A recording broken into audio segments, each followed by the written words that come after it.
Hello mga kamama, another day, another life. Thank you Lord. So for today's another mini vlog, after na mo nag-chillin dito sa terrace sa among balay, after mi nag-breakfast, kaming duha sa akong baby Gigi, nag-start na ko sa ako ang mga routine sa house chores diri sa amoa. So of course, diri ta sa kusina kay wala pa mi kapanghugas sa amoang gikanan pag breakfast. So as usual, kay kami ra man duha sa akong baby Gigi, naagi na siya gasunod-sunod na ko mga kamama kay wala man ako siya gipa cellphone kay ako aman gigamit akong cellphone para sa pag-video. So naa siya permi sa akong kilid, mag-apil-apil kung unsay akong buhaton. So dili gyud matulin ang akong lihok kay mamadlong pa man ko sa akong baby Gigi. Pero ako asyang gipasagdan nga naa siya sa akong kilid. Gusto siya nga mutabang pero wala lang nako sa siya gipatabang kay para matulin ko sa ako ang trabaho ug madiretso ko sa akong trabaho. Kay after ko manghugas, manglimpyo pa ko og magsilhig-silhig sa amo ang kusina before ko magluto og paniudto.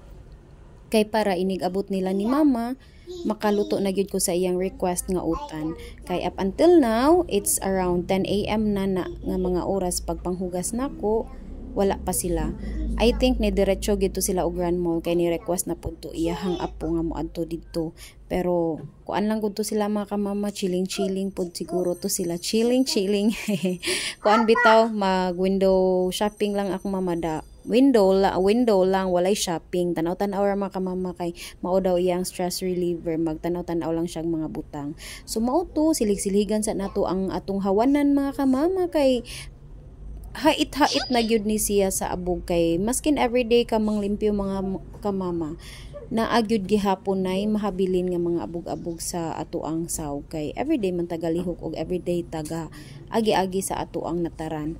So mao to limpyo-limpyo sa tama kamama, trapo-trapo everywhere pero dili gyud na siya kanang very much limpyo kayo mga kamama kay wala gani ko gamap ana mga kamama kay to save my time mga kamama kay para makaluto gid ko og lunch. So diha ganing ibabaw dapita sa butanganan sa among plato, kinahanglan pa gid unta na nako i-arrange but ako alang gyud gi kuan ang akong time nga makasugod na gyud ko og kanang utan. So mao ni among utan, mao ni akong utan nga napalit dito sa merkado makamama, kaduhan ako karong time makaluto og utan Bisaya. Ako alang na siya gipang half mga kamama, gi-budget lang na nako ang unsaray amo ang mahurot mga kamama kay bati kayo ang utan nga mabinlan siya hantud gabi kung wala nay mukaon, masud ra gyapon sa ref unya pagkaugma wala na jud siya lami kaunon. So gamay lang gyud ang ako ang utanon mga kamama since wala pa akong husband karon kay ning duty man siya. So ako lang gi-budget kung unsa lay makaon namo sa akong mga anak ug sa akong mama kay akong igsuon natulog pa man and then ang isa ni trabaho na sad niya. Inig uli ato man naman tug kaon kay naaman siya sa kusina nagtrabaho.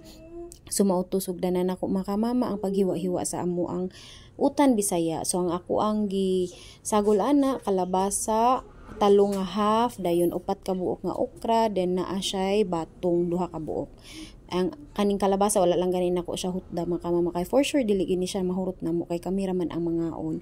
And then ang kamunggay mga kamama hinaros na siya daan sa akong mama kay nagpalit siya dito sa place sa akong igsuon nga tinanom dito siya ang friend na nagpalit siya og baligjis niya daghan kaayo. So iya na siyang haruson daan nga kanang kuan para masud siya sa ref pero dili man ko satisfied sa pagkaharos kay daghan kayo siyang bukog-bukog. So ako pa na siyang usbon. So while ga prepare ko nagtak-ang nako dan og ininit and then pagbukal ana ako ana na siyang gibutangan sa isda kay para mubukal siya and then after na nibukal na ang tubig gilunod na sad nako ang mga lamas kay para mahuman na gyud ni og haros ang ako ang kamunggay. So mao to nakaluto na ko nakabutang nako sa mga vegetables dito sa ako ang tubig nga nagbukal na.